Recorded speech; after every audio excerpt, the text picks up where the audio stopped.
옛날에 대학 때 친구 아빠가 화가 나가지고 동양학 추상화 친구들 놀러 갔거든.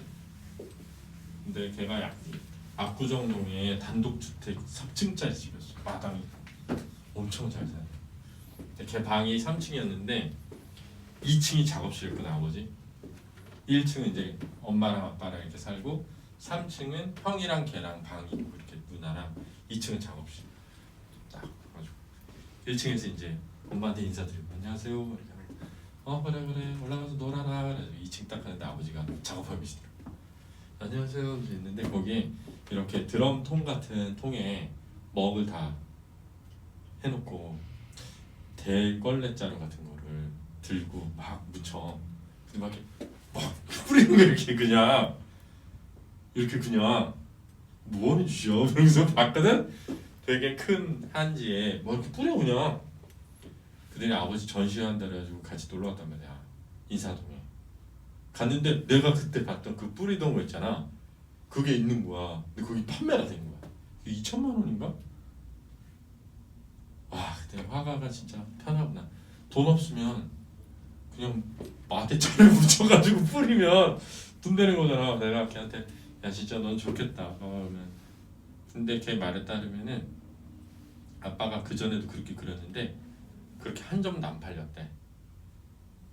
근데 이 서예 있지 서예 붓글씨 서예로 대상을 받았대. 그 뒤로 그림도 비싸게 팔린 거야. 그런 게 있다고 난 몰랐는데 나 같은 사람이 뿌리면 안 되겠죠. 자 그다음 거 볼까. 인문 1 했고요. 사회 1입니다. 사회 1 오늘은 위험 분석 모델 가보겠습니다.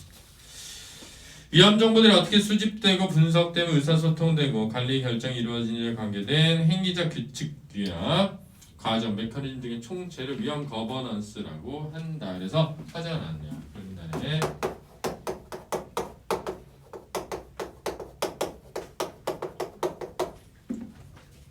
위험 거버넌스. 야 화면 잘 보이냐? 필기? 보이지?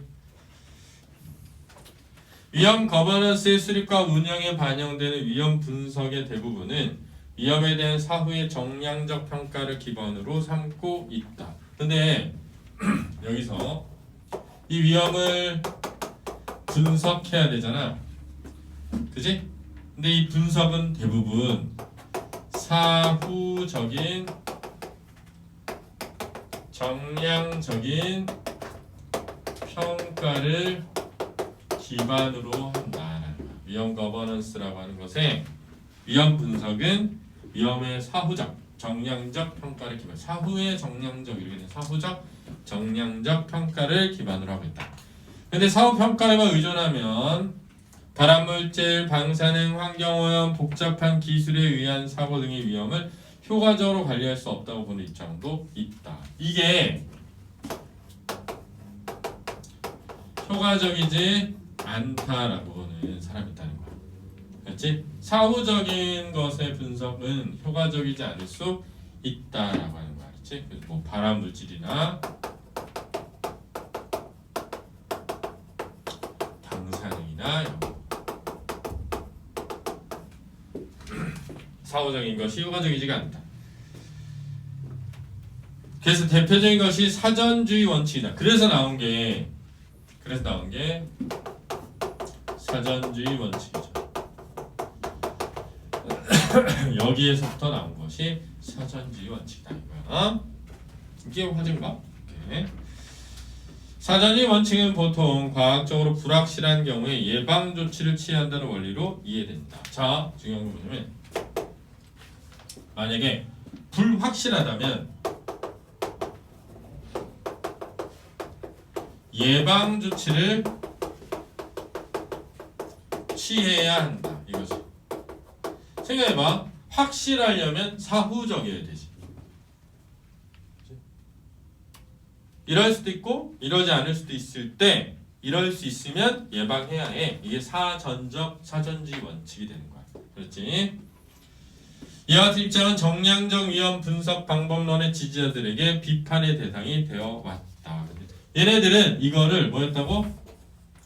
비판해왔다 이거죠. 비판해왔다 이거야.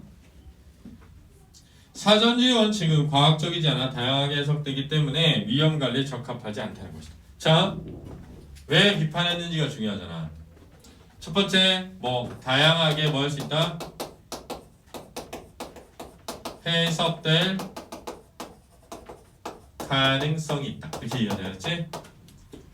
자, 다양하게 해석될 가능성이 있으니까 과학적이지가 않다. 이렇게 생각하면 돼. 그렇지? 그래서 결론적으로 위험의 관리에 적합하지가 않다라고 비판해 온 거야. 그렇지? 이에 대해 사전주의 원칙의 지지자들은 다양한 해석은 위험에 내재하는 불확실성과 위험에 대한 가치 판단의 차이 때문에 생기는 것이며 사전주의 원칙이 실제적으로 위험을 관리하는 효과적인 방법론이 될 수 있다고 주장한다. 그지? 근데 얘네가 뭐냐면 이 불확실성이라고 하는 것은 원래 위험에 뭐 하는 것이다? 내재한 것이며, 그렇지? 이 불확실성은 또 위험에 대한 가치 판단의 차이 때문에 생기는 것이다. 그렇지? 그러니까 과학적이지 않다고 할 수는 없고, 그러니까 뭐라고? 관리할 수 있다 이거지. 위험 관리의 효과적인 방법이 될 수 있다.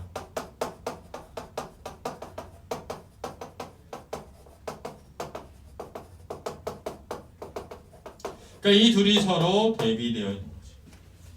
그렇지? 입장이.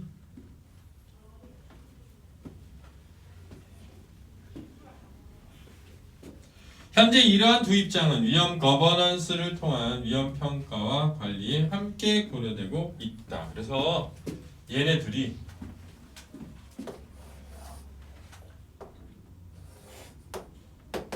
함께 고려되고 있다. 이렇게 하면 됩니다. 두 번째 문제 갈게요. 위험평가 관리를 위해 1983년 미국의 과학 아카데미는 레드북이라고 불리는 보고서를 발표했다. 그래서 레드북이 나오네요. 보고서 이름이에요. 이 보고서는 위험평가가 과학과 정책이 혼재된 활동이라는 것을 인정한다. 잘 봐. 위험평가라고 하는 것은 과학과 정책이 혼재되어 있다라는 거야. 혼재되어 있다고 인정하는 거야. 레드북에서. 그러면서 과학적 분석이 이루어지는 위험평가와 규제 방안들을 고안하고 검증하여 규제 방안의 실시에 대한 결정이 이루어지는 위험관리가 엄격하게 분리되어야 한다는 분리주의 원칙을 천명했다. 그러면서 뭐라냐면 분리주의 원칙을 천명했다.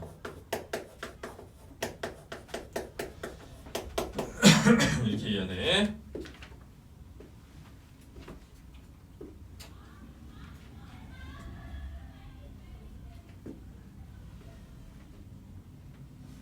뭐냐?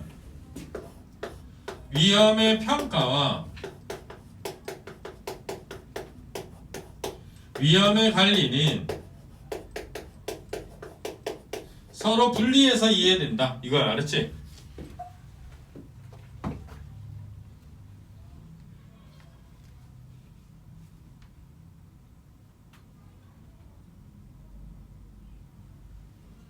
이해되니? 그러니까 위험의 평가에는 과학이고 어떻게 보면 위험의 관리는 정책인데 과학과 정책이 혼재되어 있다는 거 그 평가에. 그래서 위험 평가와 위험 관리를 분리해야 된다는 분리주의 원칙을 천명했다 이거지.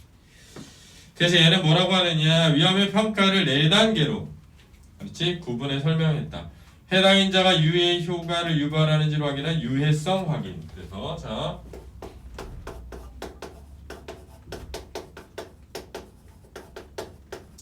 번째 유해성 확인. 핵심은 인자가 유해 효과를 유발하는지야.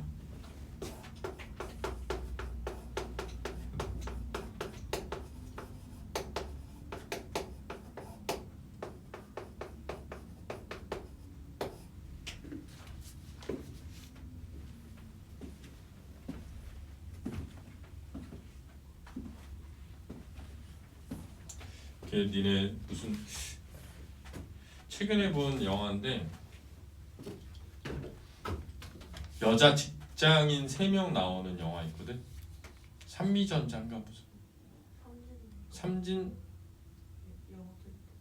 무슨 토익반 영어 토익반 거기 보면은 그 여자가 그 공장에 갔다가 필수막 나오는 거 보고 문제가 심각하다고 막 알렸는데 나중에 이제 그 환경 보고서 만든 서울대 교수인가 누가 가짜로 막 만들어주고 막 이러잖아. 유해성 확인, 유발하는 걸 확인할 수 없다 이렇게, 그지? 그 다음에 위험 물질의 복용량과 유해 효과 유발 사이의 관계를 밝히는 용량 반응 평가. 이 두 번째야.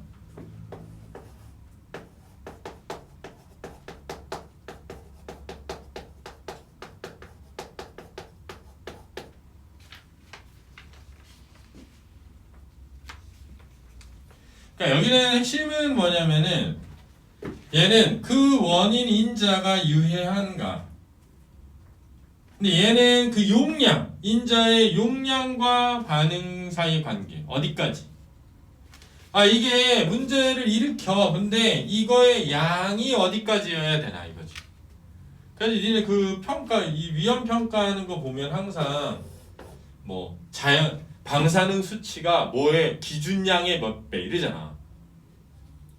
그 지금 일본의 거기가 100 몇십 배래잖아. 100 몇십 배. 지금 아직까지도. 그래서 거기서 막 물 먹고 그러면 안 되거든. 막 물고기 이런 거 잡아가지고 막 우리나라에 막 들어오고 이러면 안 되잖아. 그래서 지금도 일본인들이 우리 수산물 왜 안 받아주냐고 막 데모하고 막 우리나라가 막고 있다고. 그 우리는 먹을 수 없지. 일본산이라고 써있지 않은데 유통되는 과정이, 그지?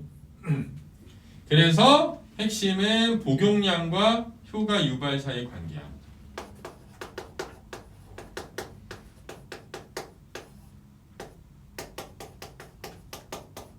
이거 똑같은 거야. 여기 유해 효과의 관계라는 뜻이야. 그랬지? 그다음 위험 물질에 노출되는 정도가 얼마인지를 파악하는 노출 평가가 있다. 세 번째, 일단 쓸게 그냥.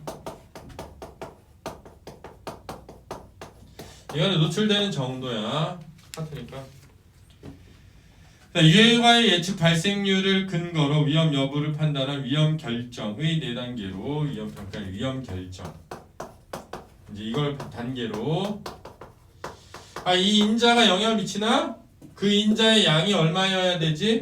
그거 얼마에 노출돼 있지? 그러면 얘는 위험이 한가 안 한가 이렇게 평가하는 거지. 그렇지? 결정을 하는 거야. 보고서에서는 위험 평가의 분석을 통해 사람들의 위험 인식에 영향을 미치는 감정적 요인을 제거할 수 있으며 사회적, 문화적, 정치적, 경제적 요인들은 위험 평가 단계가 아니라 위험 관리 단계에서 규제 전략을 세울 때 고려되어야 한다고 주장한다. 이제 여기서는 핵심이 뭐냐면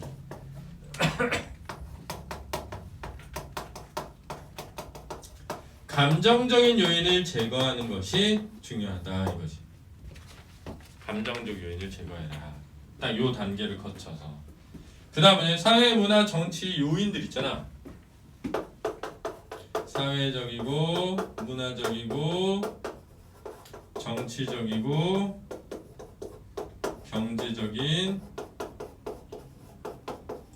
요인들은 바로 위험 관리에서 써라 이거지. 평가 때 하지 말고 평가는 평가대로 하고 관리를 할 때 이런 걸 고려해라 이거지. 그러니까 그런 거 있잖아. 막 삼성전자에서 20대 여 직원들이 백혈병으로 너무 많이 죽었어. 너무 많이 죽었단 말이야. 그럼 이게 백혈병이 삼성전자에서 근무한 것과 인과성이 있는지를 판단해야 되거든. 그러면은 우리가 가서 조사할게 그랬을 때, 야 니네가 와서 조사하는 동안 일 못하면 손해가 얼마인 줄 알아? 어? 야 니네 아무 문제 없으면 어떻게 할 거야? 그 손해는 니네가 배상해 줄 거야? 이런단 말이야. 너네 와서 조사 2시간 하면 우리 10억 날려. 예를 들면 니 10억 줄 거야? 그럼 하고 이렇게. 그럼 이제 조사를 했는데 인과성이 나왔어.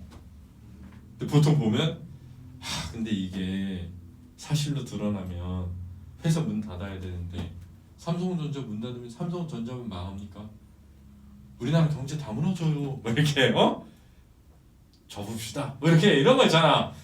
평가는 평가대로 하고 관리는 관리대로 해야 되는데 평가하는 단계에서 이미 사회적이고 문화적이고 경제적인 어떤 영향을 고려해서 평가하면 안 된다는 거지. 고려해서 평가. 그래서 니네는 잘 모르겠지만 원래 실리콘밸리라고 그러잖아. 미국에. 거기 반도체 회사들이 그 백혈병 걸린 사람 직원들이 집단 소송해가지고 회사가 다 망한 거야.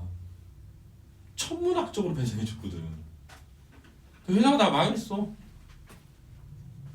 그래가지고 그게 엄청난 중금속 같은 걸 다루나 봐. 그러니까 아무리 환경적으로 이거를 치밀하게 해도 인체에 영향이 미치는 거지. 그래가지고 그거를 대만이랑 우리나라에 다 판 거야. 공장을, 반도체 공장을. 그러니까 미국은 반도체를 안 만들잖아.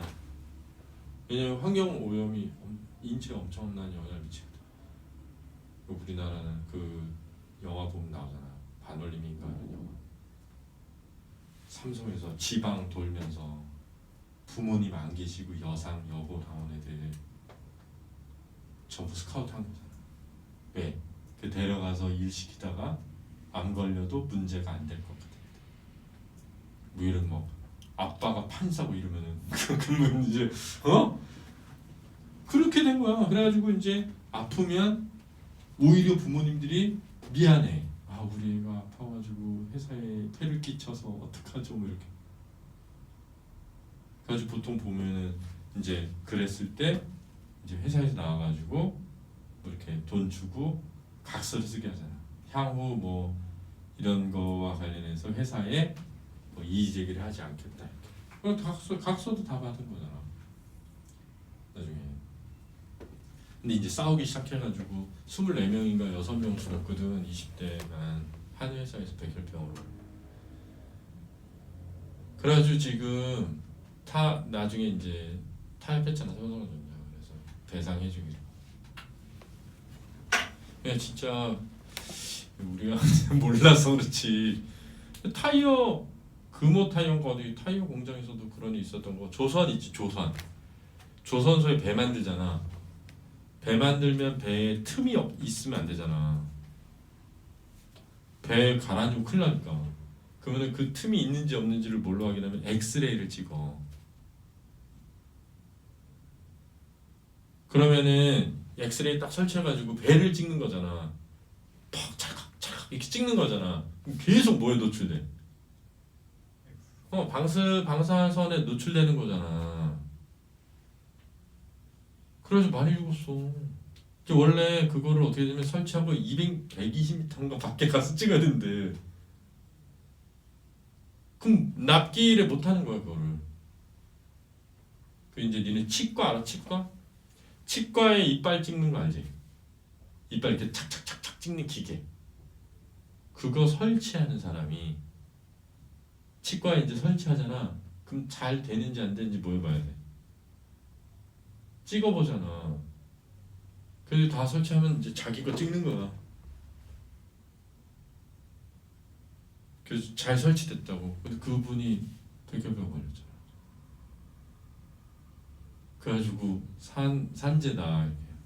진짜 그게 진짜 그런 거야. 그러니까 니네 그 병원에서 막 그런 거 찍을 때도 보통 보면 이렇게 펜 같은 거 뭐 있어. 그래서 방사능 수치가 기록돼.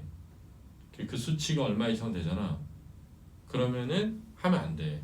4일인가 쉬어야 돼. 그 삼성전자에서도 그 펜 같은 걸 다 나눠줬는데 그 펜을 일하러 갈 때 서랍 속에 넣고 들어갔다는 거야. 이거 갖고 안 들어가. 진짜 심각한 거지 사실은. 이런 거 다 그런 거랑 관련된 거야 얘들아. 그러니까 중요한 거야. 알았지? 알았지? 니네 뭐 안전하다 이런 말에 속지 마. 야, 결과적으로 과학적으로 입증된 바 없으면 안전하니? 그걸 어떻게 알아? 근데 그런 애들이 있어. 괜히 야, 원자력 발전소가 세상에서 제일 안전하대. 그러면 한강 옆에 짓지? 원자력 발전소 엄청 안전하다며. 그럼 잠실 그 운동장 옆에 하면 되겠네. 니네 당장 니네 집 옆에다가 원자력 발전소 지으면 안전하다 그럴 때 니네 안전하다고 생각할 것 같아? 우리는 저 멀리 있으니까 안전하다고 생각하는 거야. 저 멀리 있으니까 사람 많이 안 살고. 그렇게 안전하면은 인천에다 짓고 서울에다 짓고 하면 될 거 아니에요. 그지? 그러니까 그런 진짜 대도 않는 방사능이 원자력 발전소는 안전하다 이런 헛소리 속지 말고. 잘못하면 끝장나는 거야. 그 울산 거기 가봐. 경주랑 무서운 동네야 거기. 근데 이제 그거가 들어오면서 원전에서 일할 수 있게 되잖아. 그러니까 직장이 생기는 거야 원전 앞에. 그래서 마을 주민들 중에 찬성한 사람들이 있는 거거든. 어업은 거의 끝장나 그냥. 그 근처 어업은 냉각수 나가니까. 그러니까 이제 뜨거운 물인데 뭐. 그 용광로를 식혀줘야 되니까 물로. 그러니까 이거는 되게 고민해볼 문제인 것 같아. 우리가 되게 먼 얘기 같으니까 니네도 아마 여기서 많이 원자력 발전소 안전하지 않나 이렇게 생각할 것 같은데 서울에 설치한다 그러면 아마 다 난리 날 거야. 그렇게 안전하면 서울에다 설치하지. 그럼 이제 뭐 억지 주장이다 이렇게 얘기하는데 내 말은 서울에 설치해야 된다가 아니라 서울에 설치하면 안 되지. 왜? 안전하다는 건 아무도 모르는 거예요. 100%는 없으니까. 고생해야죠. 근데 뭐 어차피 죽으니까 인간은. 그지? 자 이해됐지 이제? 레드북이 뭘 말하는지 알아야 돼. 레드북의 내용은 미국 정부의 규제기관에 의해서도 널리 받아들여지고 실제 위험평가 및 위험관리 과정에서도 원용되었다. 그런데 이후에 레드북에서 제시한 원리의 문제점 두 가지 차원에서 드러났다. 이제 3분단에서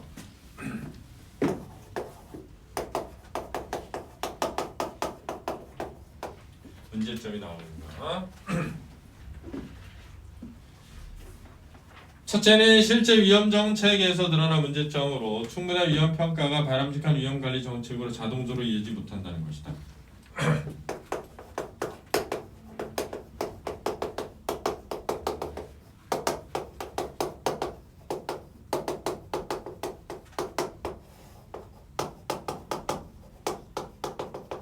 이게 1번이야. 알았지?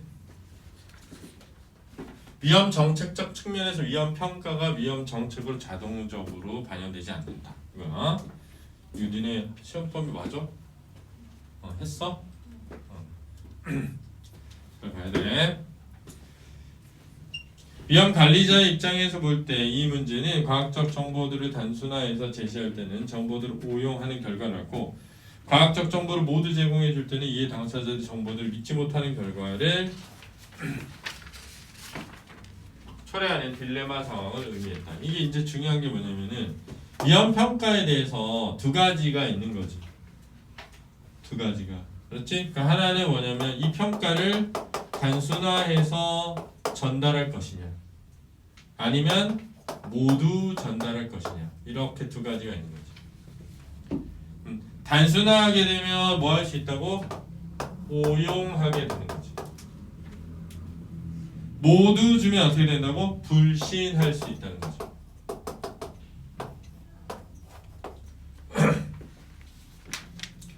그러니까 위험의 어떤 평가가 위험 정책으로 자동적으로 넘어가는 것이 아니라 이 평가의 내용을 어떻게 전달하느냐에 따라서 영향이 달라질 수 있다 이거지. 그렇지? 열어둬야 돼.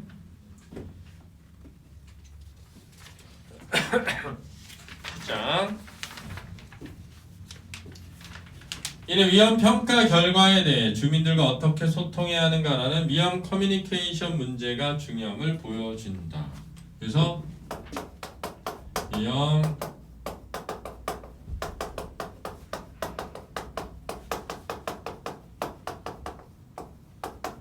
중요하다.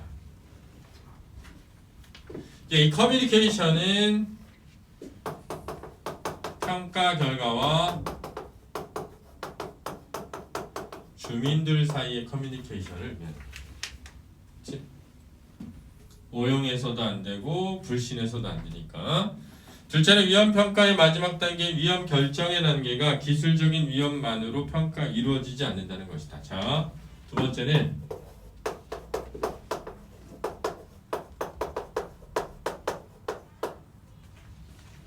이 위험 결정이라고 하는 단계에 대한 설명인데, 위험 결정이라는 것이 기술적 위험 평가만으로 이루어지진 않는다. 그러니까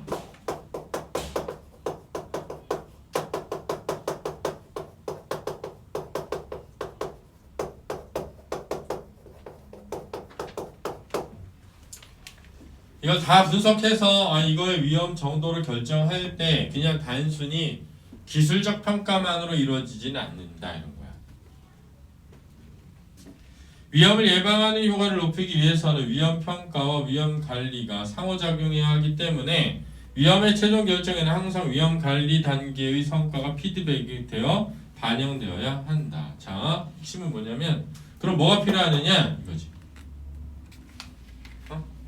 기술적 평가만으로 안 되고 뭐가 더해져야 되느냐 이런 거지. 그건 바로 위험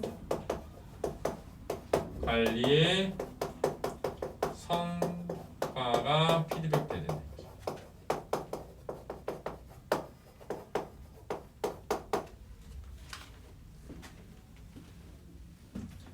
그리고 위험 결정이 효율적이기 위해서는 위험 관리 과정에 관여하는 전문가 집단, 규제기관, 주민들, 산업체 관계자들이 위험 결정에 적절하게 참여하는 것이 필수적이다.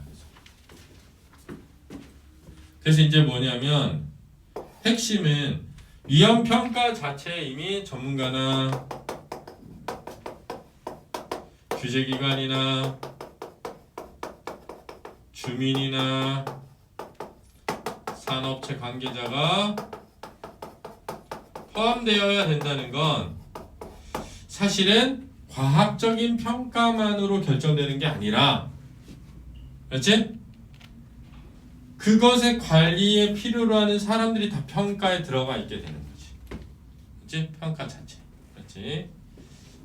그러니까 주민들이 이제 그러겠지. 야, 이거 너무 평가, 이거 너무 약하게 하는 거 아니니까? 뭐 이렇게 할 수도 있고. 산업체 직원, 이 정도면은 위험하지 않다고 해야 되는 거 아니에요? 이렇게. 선생님이 예전에 좋아하던 드라마 중에 나의 아저씨라는 드라마가 있었거든. 나의 아저씨. 주인공은 이제 아이유가 나오는 거야. 아이유가 되게 비극적인 인물로 나와. 그래서 그 살인을 한 그 돈 막 이렇게 빌려주고 돈 강제로 거들어 다니는 사람을 우발적으로 살인했어. 그러니까 자기 할머니를 막 때렸나? 그러고 있는 과정에. 근데 그 아이유가 이제 그러니까 취직이 안 될 거 아니니. 그래가지고 자기소개서를 막 대충 써가지고 이력서를 했는데 말단 직원이지. 근데 거기에 특기 이렇게 달리기 이렇게 써놓은 거야. 그리고 이제 남자 주인공 이선균인데 이선균이 달리기를 보고 뽑은 거야. 아무 그것도 없는데. 처음에는 이제 막 그냥 그런 직원이겠지 이렇게 생각하고 있다가 점점 이 아이유라는 인물에 대해서 알게 되면서 연민의 감정을 느끼는 거지. 연민의 감정. 그래가지고 막 당시에 사회적으로 막 드라마가 막 약간 막 아저씨 좋아하고 막 이런 거 있잖아. 약간 어린 소녀와 막 아저씨의 사랑 이런 거 다룬다고. 그때 또 막 약간 페미니즘 이게 되게 그럴 때여가지고 막 엄청 공격받았던 드라마인데 근데 거기에 이선균이 뭐 하는 거냐면 건물 안전 진단하는 평가사야. 그럼 이제 의뢰가 오잖아. 안전 진단하는 거야. 근데 보통 보면 주민들은 건물을 재건축을 빨리 하고 싶어. 그러니까 안전 진단이 나쁘게 나오길 바래. 그러면 회사는 평가하는 회사잖아. 그러면은 그 사람들이 원하는 대로 평가가 나오는 게 다음번 수주에 도움이 되는 거야. 예를 들면 저 회사의 평가하면 맨날 안 된대. 그럼 저 회사한테 안 줄 거 아니야. 근데 이성규는 되게 원칙적으로 해 그걸. 진짜 평가만 해. 걔가 항상 하는 말이 뭐냐면 평가사는 도면만 봅니다. 이거야. 사람을 보지 않고. 그럼 이제 막 거기 상무 이상. 넌 그래서 진급이 안 되는 거야. 그래서 엄청 뭐라 그런단 말이야. 회사는 뭘로 먹고 살까 막 이러다 막 그런단 말이야. 거기서 갈등이 일어나는데 똑같은 거야. 똑같은 거야. 그러니까 평가의 과정 자체에 이미 그 평가에 의해 영향을 받는 사람들이 들어가야 한다. 이렇게 나뉘지 않는다는 거죠. 얘네가 말한 거죠. 그러니까 하나는 야 객관적으로 딱 평가 관리는 관리 이렇게 얘기했는데 사실은 평가 내용이 관리에 반영되는 과정에 평가 보고서가 어떻게 쓰여지느냐에 따라 가지고 그러니까 자동적으로 평가에서 관리로 가지 않고 그 평가 내용을 전달하는 커뮤니케이션에 따라서 관리가 바뀔 수 있다는 거죠. 위험이 너무 과장될 수도 있고, 그렇지? 위험이 너무 축소될 수도 있고, 보고서의 내용에 따라. 두 번째는 이미 평가 자체에, 평가 주체에 그냥 기술자만이 아니라 주민도 들어가야 되고 회사 짓는 사람도 들어가야 되고 이래야 된다 이거죠. 그게 현실적이라는 거야. 그래서 이게 문제점이 있다 이렇게 얘기하는 거야. 특히 주민들이 위험 분석을 객관적으로 받아들여 전문가 집단을 신뢰하게 되는 것이 주민들이 실질적 참여를 가능하게 하는 데 중요하다. 이런 이해가 반영된 것이 미국 과학 아카데미 1996년에 발간한 보고서인 오렌지북이었다. 그래서 이제 나오는 게 여기서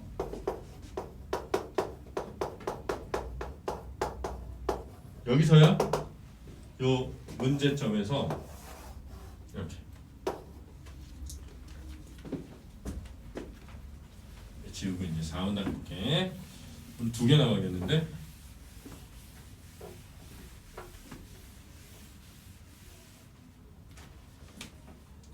자, 오렌지북은 위험평가와 위험관리 이원적 체제를 유지하면서 기존의 한계를 보완한 것이다. 그래서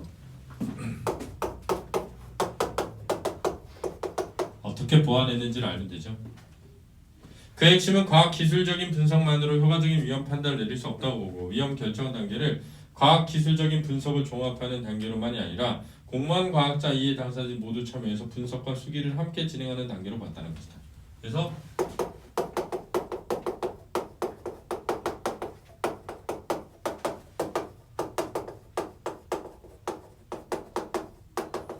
아까 위험 평가의 맨 마지막 단계인 위험 결정에서, 알았지? 위험 결정에서 4단계인 거야.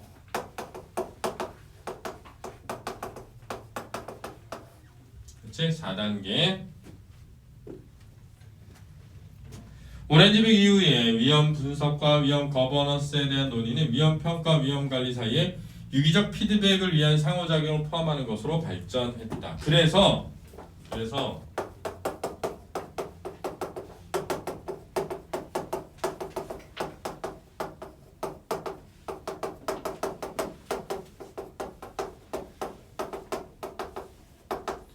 유기적 피드백을 위한 상호작용이 포함되기 시작했다. 오렌지북 이후로. 알았지?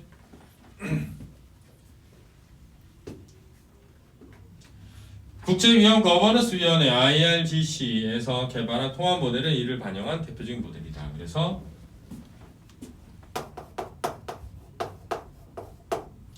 이 IRGC에서 말한 통합 모델이라는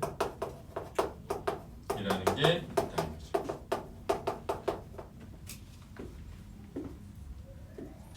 이 모델에서는 위험 평가 대신에 위험 사정이라는 말을 사용하는데 위험 사정에 정량적이고 기술적인 위험 평가와 정성적인 우려평가를 위험사정과 위험관리 사이에 사전평가 단계와 관용 및 수용 판단 단계를 포함시켰다. 그래서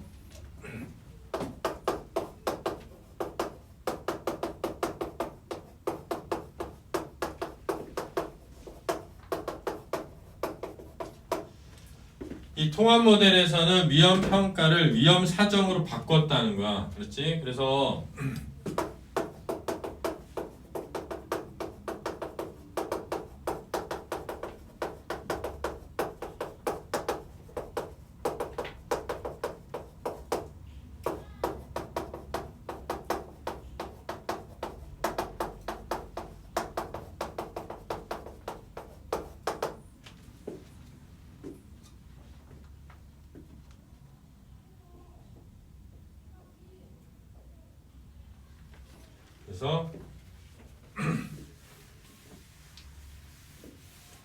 이렇게 두 가지 넣고 그 다음에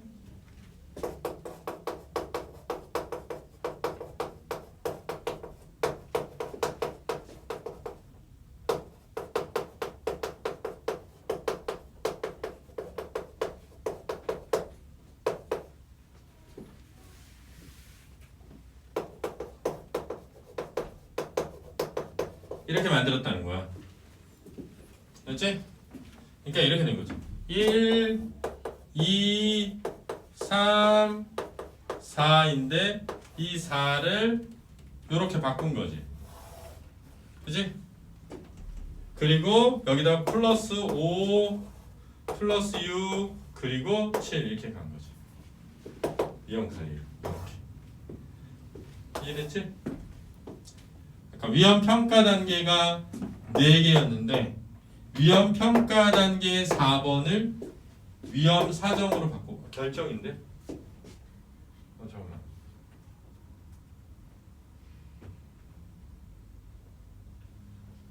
그렇지.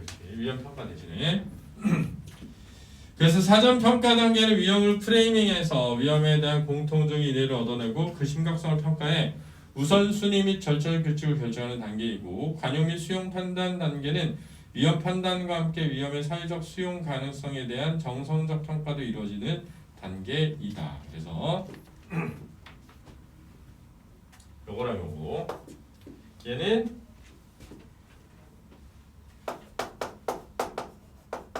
이해하고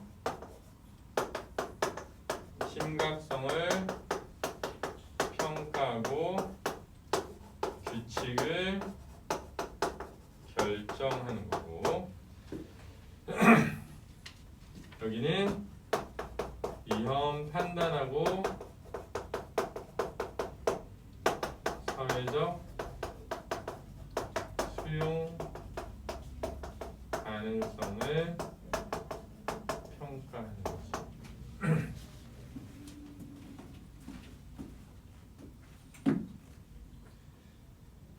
그래서 IRGC의 통합 모델에서는 위험 사정과 위험 관리의 영역 사이에 이 둘을 매개하는 정성적 성격의 영역이 새롭게 포함되었고 위험 커뮤니케이션이 사전 평가부터 위험 관리에 이르는 전 과정에서 전문가와 시민의 관심을 소통시키는 역할을 했다. 그래서 이제 차이점을 보면 이전에는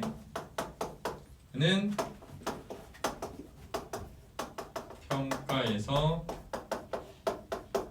위험 관리였다면 통합 모델은 위험 사정에서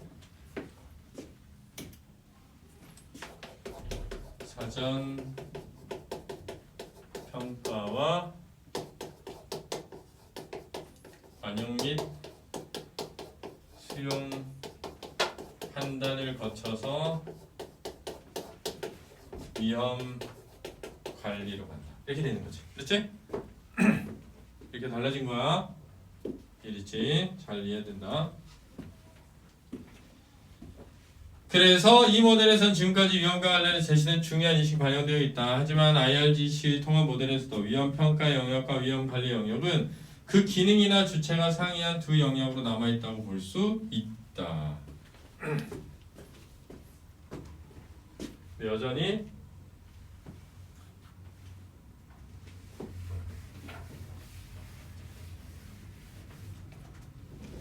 B나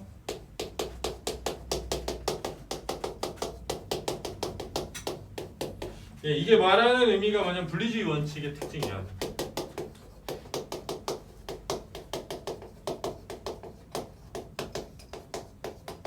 이게 남아있다는 거야. 이 때문에 이 모델은 실제 복잡하고 불확실하며 모호한 위험을 현장에서 다루고 관리하는 데 충분할 정도로 유연하지 못하다. 그래서 유연함이 충분하지 않다.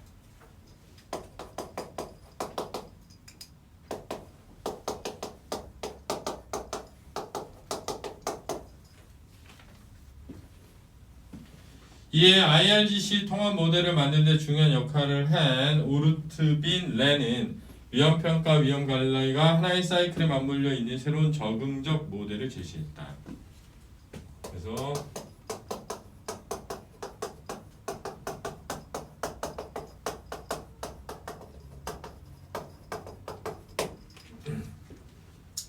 정량적 위험 분석의 패러다임을 받아들인 연구자들은 실제 다양한 위험성을 놓고 이 모델의 타당성을 검토하고 있다. 그래서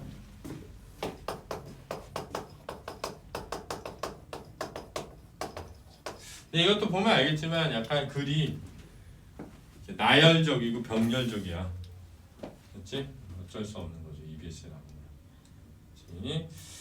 거. 오늘 4개 했네요. 4가. 자, 오늘 여기까지 하고 아까 얘기했던 것처럼 토요일 날 거 한 거 다 봐야 된다. 자기 해당되는 내신에 포함되면 꼭 봐야 되고, 문학은 얘들아 문학은 웬만하면 다 봐놔. 알았지? 왜냐면 어차피 문학은 EBS 반영되기 때문에 문학은 웬만하면 봐놔라. 그래서 학교도 원래 문학을 해야 되는데 비문학을 하는 거는 어쩔 수가 없죠. 자, 다음 주 우리 수업 나가는 내용은 지금 또 올려놓을게. 밴드에다가. 그렇지? 밴드에다가 그거 확인하고 수업 들어라.